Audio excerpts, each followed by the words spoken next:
Before starting, I want to give a big thank you to my Patreon subscribers. Your $3 a month makes this podcast possible and allows me to keep it ad-free.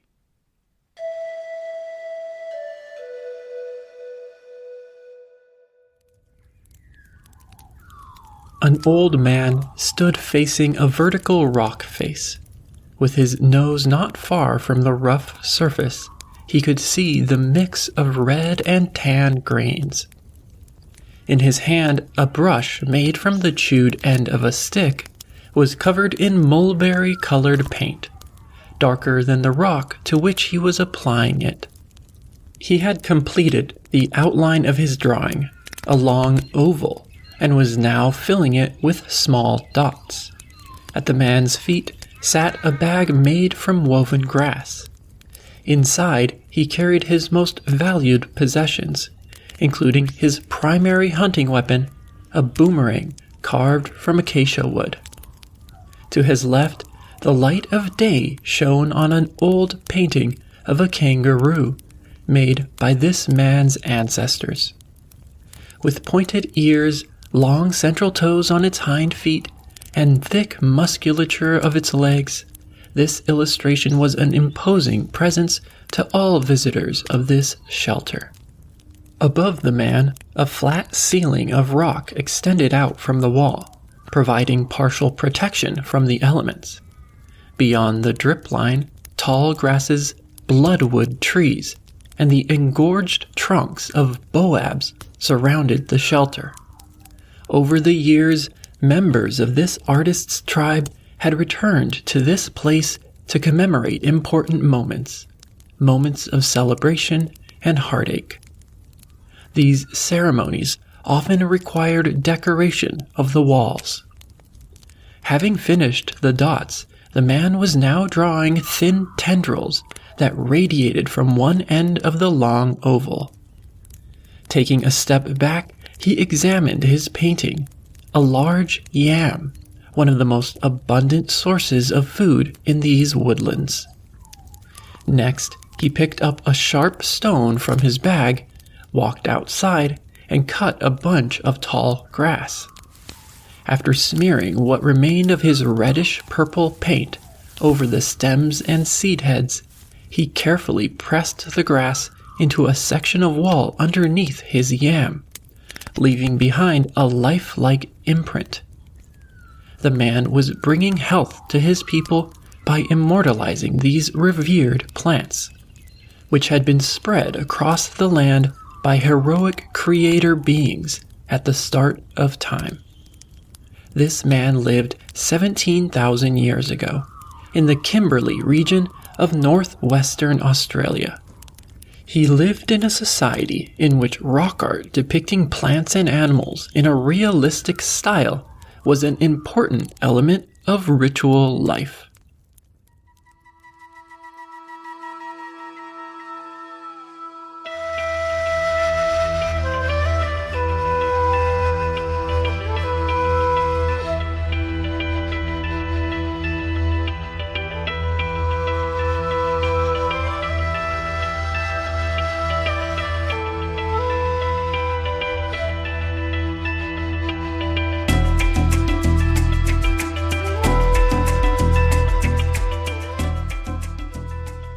Welcome to our Prehistory, Episode 27, Pleistocene Rock Art of Sahul.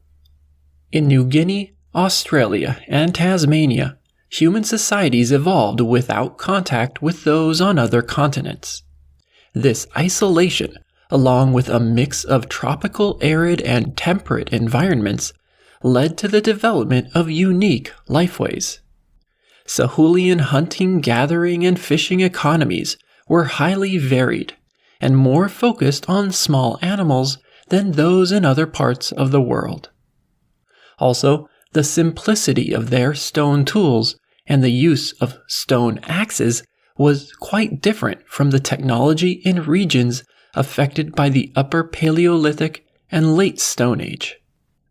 The distinctiveness of early Sahulian cultures is not only evident in the archaeological remains of camps, but also in rock art. Australia is extraordinarily rich in prehistoric engravings and paintings, some of which were made by people living during the Pleistocene, that is, more than 12,000 years ago. This vast collection has not been studied as thoroughly as that of Europe, but it rivals the cave art of France and Spain in artistic merit and exceeds it in quantity. The images inscribed into and painted on the stone walls of Sahul provide precious information about Pleistocene life on this continent, including information about ritual and technology, whose material evidence degraded long ago.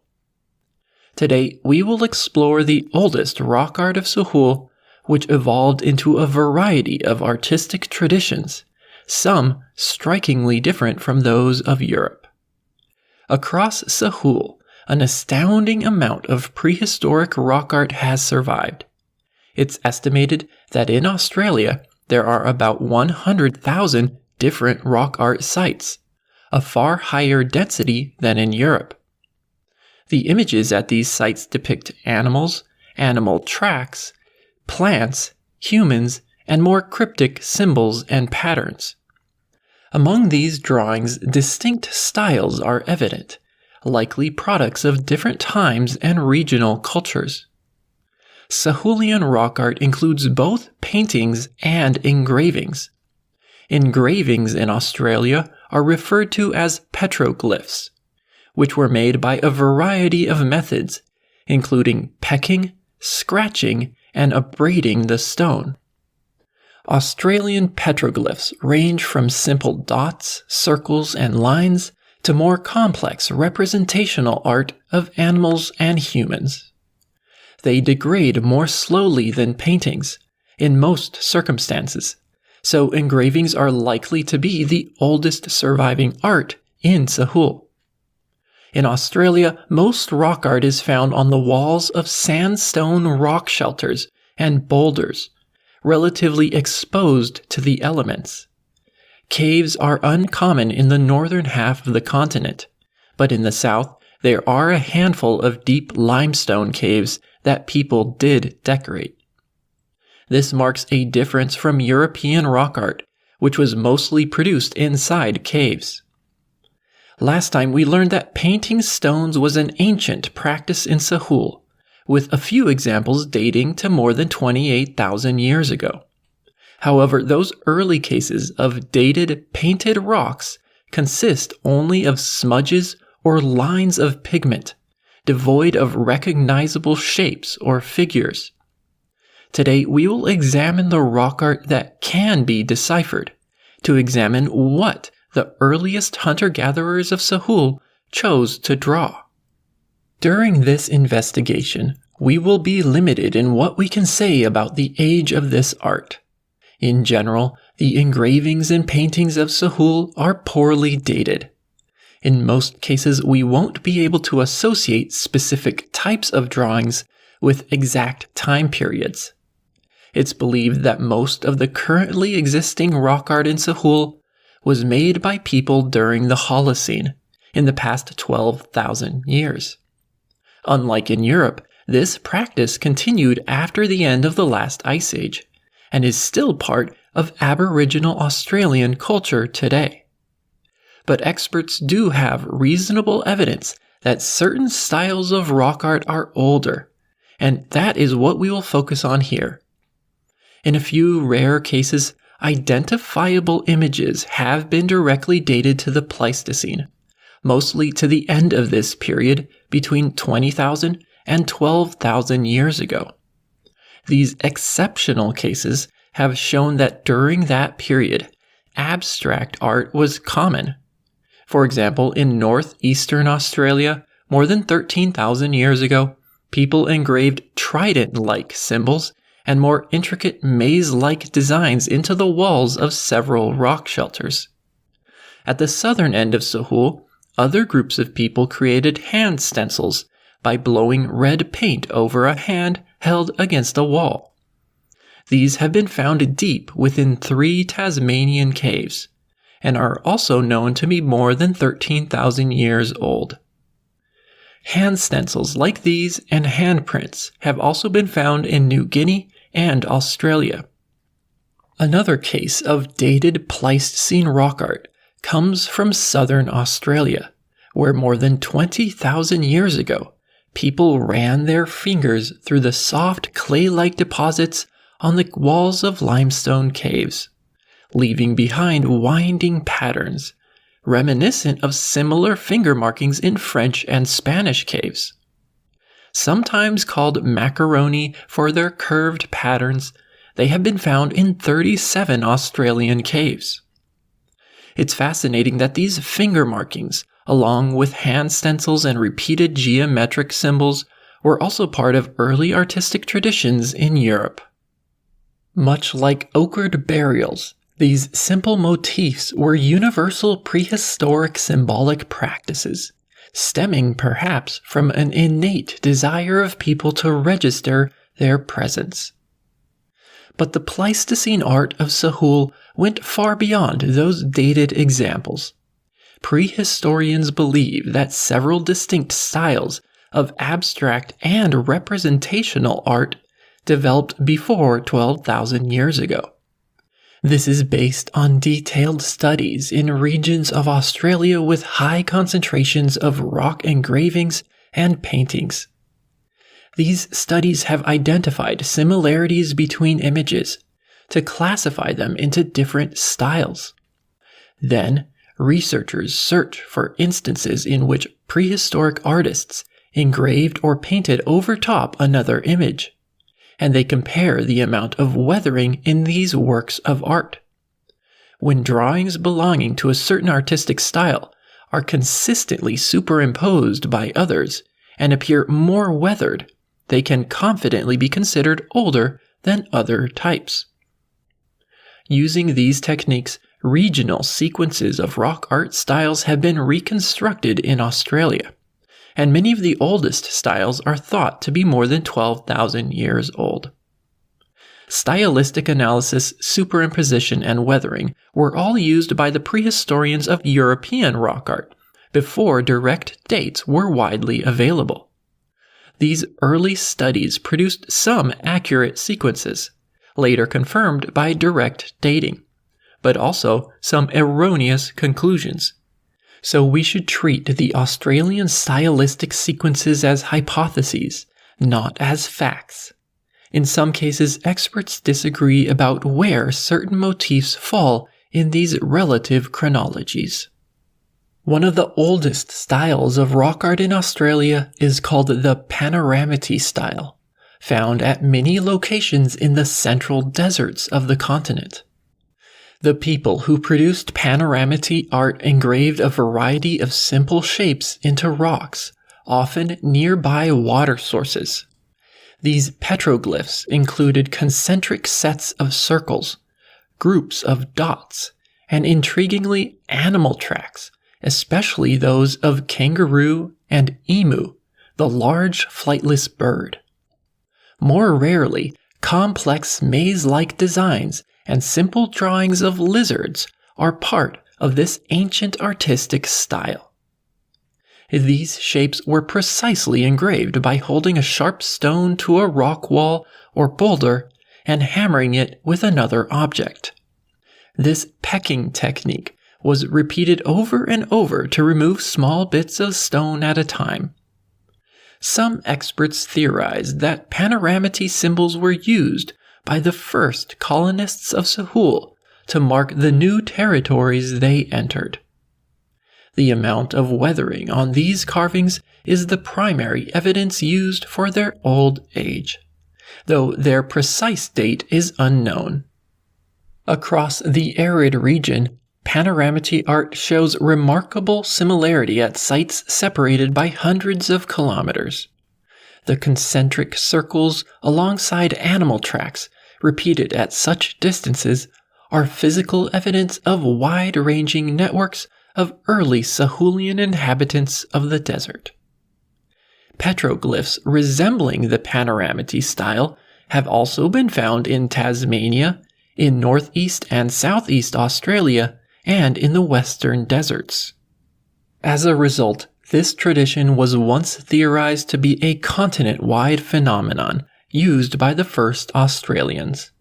However, these circles, mazes, and animal tracks lack sufficient similarity to prove a cultural link with those of the central deserts. Of all the styles in Australia, the panoramity is among the least sophisticated, consisting mostly of geometric shapes. The idea that this simple style is the oldest fits with a theory that was popular among experts of prehistoric art 50 years ago. This is the idea that art in hunter-gatherer societies evolved from simpler to more complex forms, an idea which was influential in the study of European rock art. Part of this progression is thought to involve a transition from abstract to representational images. One of the simplest forms of abstract rock art is a cup-like depression carved into a rock wall, which are often grouped together in bunches or lines. These are called cupules and are found widely across Australia and in many other parts of the world, including Europe. Where they are found, they are often assumed to be the first rock art made by Homo sapiens or even other related hominin species. However, this evolutionary theory of art is no longer popular among academics, especially with the direct dating of rock art, such as the masterpieces of Chauvet in France, which were painted during the earliest phases of the Upper Paleolithic. The possibility that remarkably complex paintings were made tens of thousands of years ago and were followed by less sophisticated artistic traditions is now considered more likely. Today, experts of Australian art don't assume that cupules, circles, and tracks were always older than depictions of humans and animals. In fact, panoramity-like symbols seem to have remained an element of Australian rock art for tens of thousands of years. Symbolic expression was not inevitably destined to consistently increase in complexity, but instead was the result of population density and other social conditions.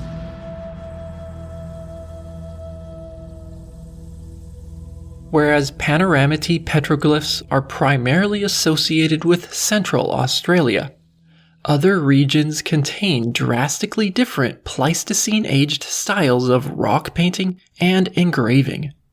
In the rest of this episode, we will examine the rock art of 3 regions of Australia, all in the northwest of the country, where style sequences are best understood. Each region has its own unique chronology of rock art traditions. The first of these is Arnhem Land, a rugged northern peninsula of Australia, today covered by tropical savanna, rainforest, wetlands, and mangroves. For tens of thousands of years, people painted the exposed sandstone walls of Arnhem Land, and those paintings have been classified into 4 styles and ordered from oldest to youngest, based on superimpositions and the amount of weathering. The oldest phase, hypothesized to be more than 12,000 years old, is characterized by a combination of cupules, hand stencils, and interestingly, grass prints. Grass prints were produced by covering tufts of grass with paint and pressing them into or swinging them against the wall. They seem to be the product of a society in which the collection of grass was commonplace, probably for economic purposes in addition to artistic ones. By stamping the wall in this way, a person left behind a visual duplication of a physical object that they held in their own hands. This practice is representative of an element of Sahulian rock art that we did not observe in Europe, namely the printing and stenciling of physical objects, including personal possessions. Following cupules, hand stencils, and grass prints, the next artistic period in Arnhem Land was characterized by large drawings of animals. Kangaroos, wallaroos, and emus were the most common, but smaller animals like possums, bandicoots, and echidnas were also painted. These illustrations were often life-sized and are notable for their realism. Forager societies of tropical Sahul had fostered the development of considerable skill in painting. Artists depicted animals as they saw them in nature, showing accurate body proportions, anatomical details like ears, pouches, and feet. In some cases, thin, short lines of paint, possibly applied with a brush, were used to shade the edges of the figures and provide depth to the image. In the oldest surviving paintings of Arnhem-Land, including animals and grass prints, we can recognize a desire to create realistic depictions of nature. Interestingly, this situation was quite similar, about 800 kilometers to the west, in another region of northwest Australia known as Kimberley, which also lies within a tropical environment. In fact, similarities in the earliest artistic styles of these two regions suggest that cultural links existed between them during the Pleistocene, much like those in the arid zone. Like Arnhem-Land, Kimberley has a large concentration of rock paintings, which have been classified into a detailed chronological sequence of 5 styles. The oldest surviving rock art in Kimberley is characterized by skilled naturalistic paintings of animals, with partial linear or solid infill within the outline of the figure. As in Arnhem-Land, these paintings were nearly life-sized, and early artists primarily drew kangaroos, with a secondary cast of other animals, including birds, lizards, fish, and possums. This early artistic period in Kimberley was quite diverse, and included hand stencils, hand prints, grass prints, and freehand paintings of animal tracks and plants. The most common plant drawings were of tubers, identified as yams. Finally, depictions of fruit and leaves make it clear that alongside animals, plants were also a major component of the imagery of tropical Australia. Interestingly, this phase of artistic production in Kimberley is one of the most accurately dated from the Pleistocene of Sahul. Since the paint was made from ochre and lacks organic ingredients, it can't be directly dated. So instead, archaeologists analyze the residue of mud wasp nests that were either found on top of or underneath the paintings. By obtaining the radiocarbon age of these nests, they determined either the minimum or the maximum age of the paintings. A study of 16 different naturalistic drawings of animals showed that they were painted between 17,000 and 13,000 years ago, placing this style toward the end of the Pleistocene, after the last glacial maximum, and around the time of the Magdalenian in Europe. This leaves us with some uncertainty about which artistic traditions preceded naturalistic paintings of animals in Kimberley. Human occupation here extends back to 50,000 years ago. It's possible that some of the oldest painting styles in this region have not survived until today. The oldest documented art of Arnhem-Land and Kimberley has provided valuable insights into the Pleistocene societies of tropical Sahul. Centered on realistic depictions of the natural world, these artistic traditions share some commonalities with Upper Paleolithic European cave art, especially in their bias toward illustrations of the largest animals inhabiting their respective ecosystems, which in Australia were kangaroos and emus. It's clear from these drawings and the ubiquity of tracks that these animals were central to Sahulian culture, including as targets of hunting and perhaps as totems of the spiritual world. During the Pleistocene, the consumption of emu eggs was widespread, and hunting of kangaroo well documented, so these animals provided crucial resources to the foragers of this continent. In Europe, depictions of plants were never as common as in Kimberley, where they can be found at 25% of sites with paintings from this naturalistic phase of rock art. The popularity of those drawings and prints might reflect a higher level of dependence on plants for food or materials than in less tropical regions of the world. The repeated and faithful depictions of grass and yams might also reveal their significance within the worldview of these tropical foragers, who reinforced the social value of these foods through their paintings. Toward the end of the Pleistocene, the artistic style defined by naturalistic animals seems to have fallen out of use in both Kimberley and Arnhem Land, and was replaced by a radically different set of motifs. Paintings and prints of plants and animals became less common, and a fascinating new style emerged in which humans were the primary subjects.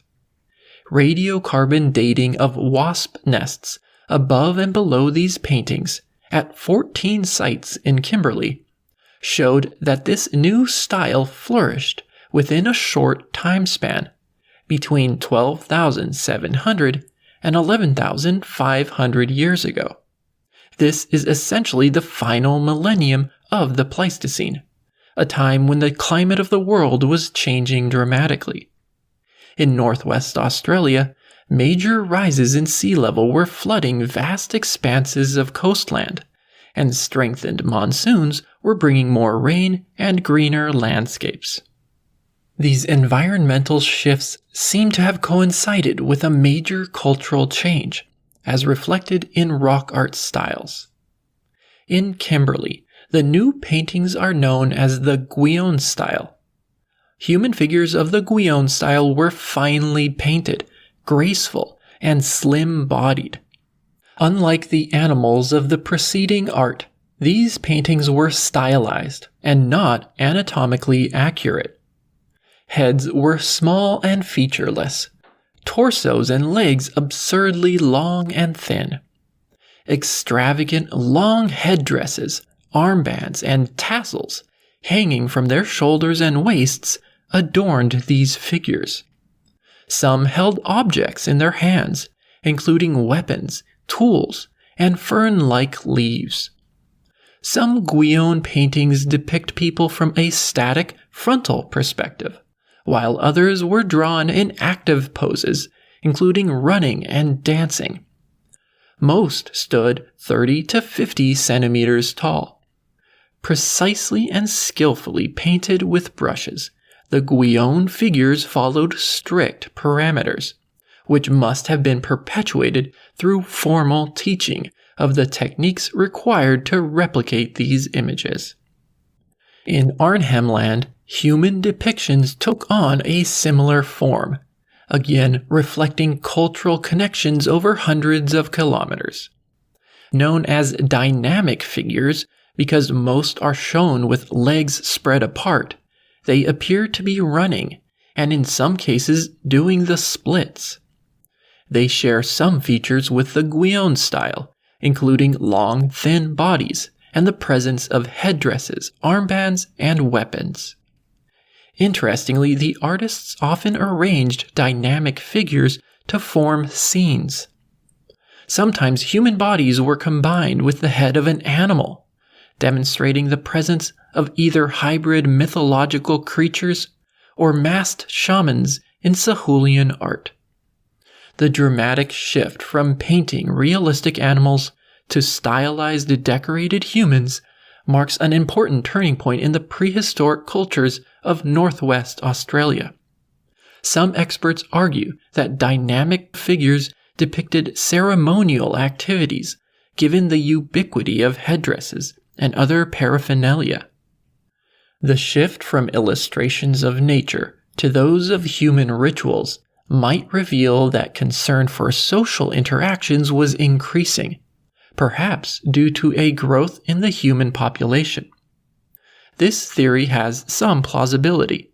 Around the time that Guion paintings flourished, many people from the inundated coastlands may have been relocating to Kimberley and Arnhem Land, leading to higher densities of foraging bands. Other fascinating insights into the cultures of the final Pleistocene come from depictions of technology in rock art.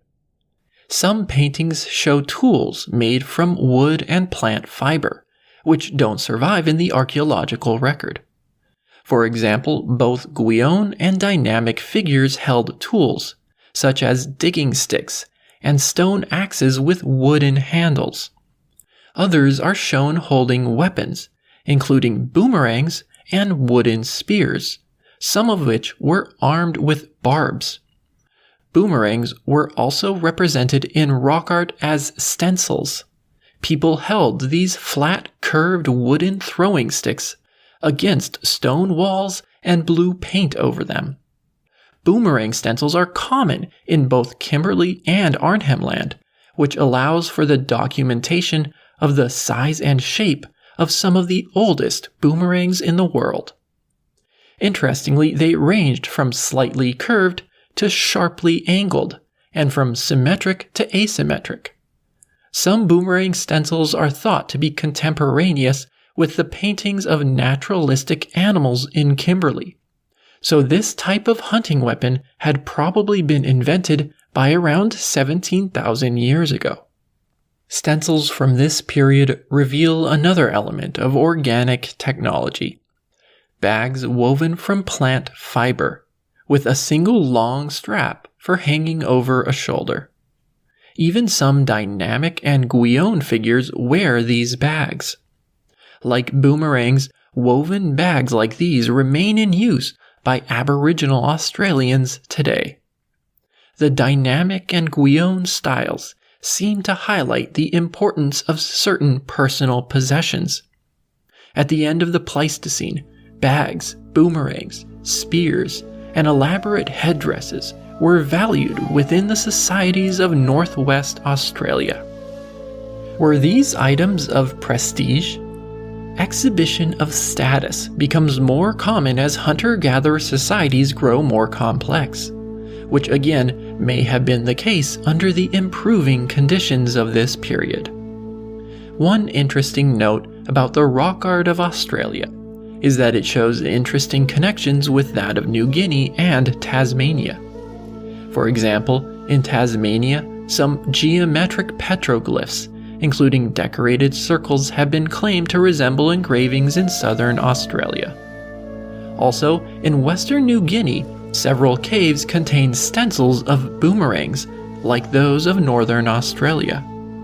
Both of these cases seem to reveal evidence of cultural connections that were subsequently broken by the rising sea levels at the end of the Pleistocene. Even more intriguing is the striking similarity between the Guion and dynamic figures and paintings discovered in Borneo of long, thin humans in active poses, wearing headdresses and holding weapons. This Southeast Asian style dates to more than 13,000 years ago, presenting the possibility of ocean crossings and cultural exchange between Sahul and Asia toward the end of the Pleistocene.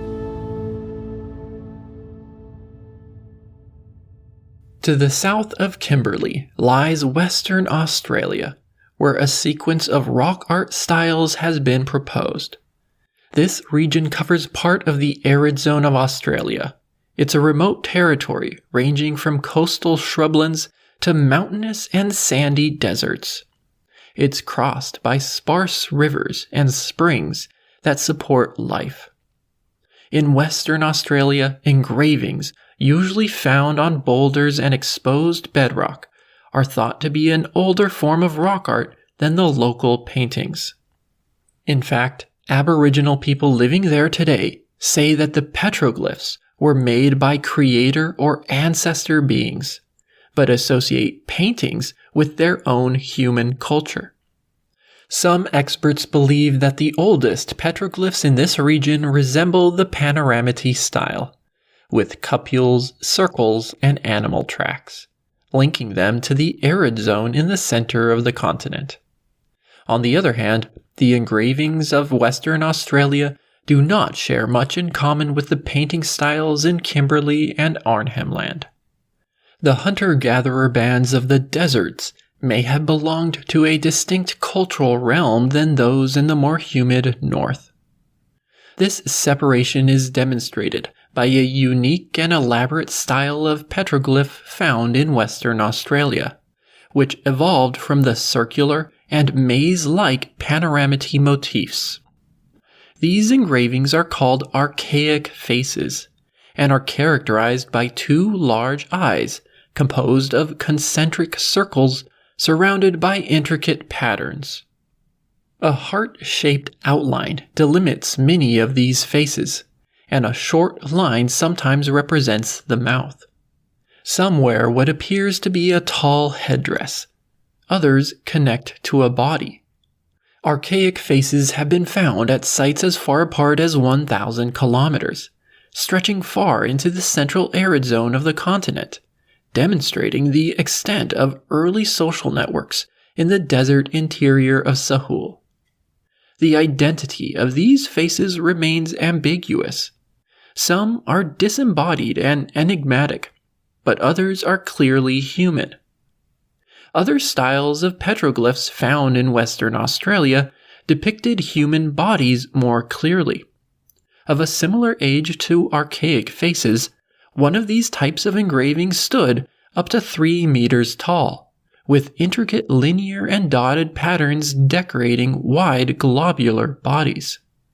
Another younger style consisted of small human figures with wavy arms and bodies composed of dots.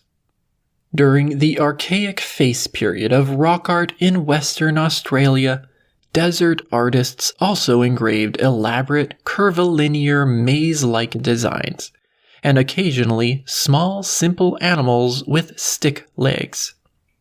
Archaic faces, large decorated human figures, and curvy mazes were all motifs belonging to the second oldest style of Western Australian rock art, likely made during the Pleistocene. Following that period, hunter-gatherer societies inhabiting this arid region underwent a shift in symbolic traditions. The centrality of human depiction waned. Archaic faces were replaced by large outlines of animals, especially kangaroos, lizards, snakes, and birds. Animal tracks became popular around the same time. We have no idea when this artistic transformation took place. It has been hypothesized that these large outline animals may have been related to the naturalistic paintings of Kimberley, which we know were common after the last glacial maximum by 17,000 years ago. We also know that much of Western Australia was depopulated during the last glacial maximum due to aridification. Maybe people recolonizing the arid zone from Kimberley brought this new emphasis on animal rock art into the desert. In this episode, I have only described a small portion of Australian rock art from a limited number of locations. Much Sahulian rock art belongs to Holocene cultures, a period when artistic styles became more localized. Many Pleistocene age paintings have faded and been lost, and many more have not yet been studied in enough detail to establish stylistic sequences. As of yet, we are far from grasping the timeline of early artistic history on this continent. But from our limited vantage point, some clear and fascinating conclusions emerge. First, the artistic styles of Pleistocene Australia reveal long-distance cultural connections which would be invisible from other archaeological remains. For example, the panoramity and archaic face styles show a widespread distribution in the arid zone of Australia. A separate cultural link was revealed between Arnhem Land and Kimberley. Secondly, over the course of tens of thousands of years, the cultures of Sahul, isolated from Eurasia, developed some rather unique artistic themes, yet shared other more universal tendencies with other continents. For example, unique to Northwest Australia was an emphasis on plants and stencils of personal possessions. On the other hand, handprints, hand stencils, cupules, and simple geometric symbols seem to be universal aspects of global rock art.